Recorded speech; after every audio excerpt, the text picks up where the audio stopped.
For today's video guys, anya kadto karon diri sa Oroquita Sanctuary.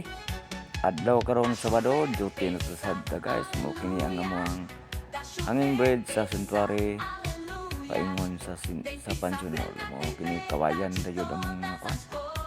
Kani mo ni tapin sa Sanctuary, mga bakhaw, mo ni mga aganan mga guys.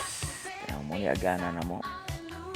Kung magabok ni amo ning ilisan mga kuning mga butong ang salog, ang haligya ni mga sa igood kabayan ana bisan unsan lay kuan ni basta di lang jud kahoy kay dali man magabok ang kahoy guys. Karon mo kini dapita guys, tunga-tungang bahin diri sa ari guys. Ang ganan layo gini guys, masayon po ni mga tunga sa kilometro siguro gikan sa guardhouse paingon sa Pansion Hall. Nandito ang mga bakhaw diri napita.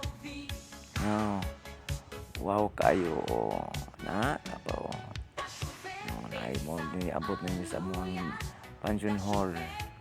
Kani siya nga kuan na daplin ni sa Sanctuary gud ni. Katong unahan mo tuy Pansion Hall unahan.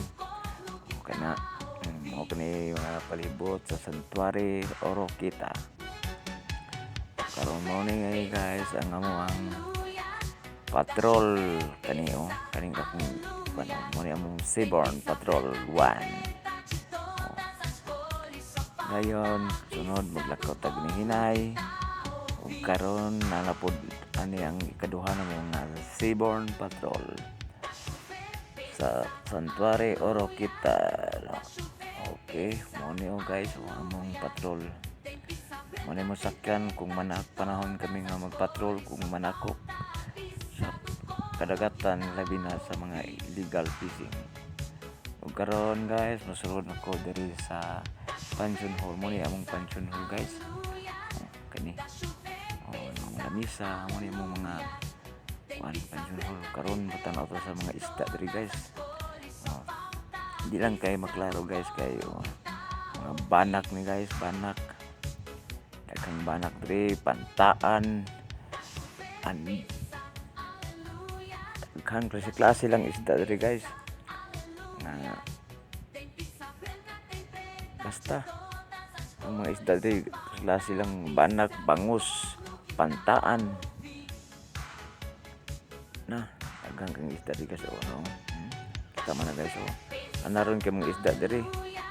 Kita mo nang sa may ilaw dapit guys mo na siya mga pantaan guys, mga pantaan kana mo kana diri ang isda na mo sa Sanctuary guys na wa gibuhi diri guys. Thank you for watching.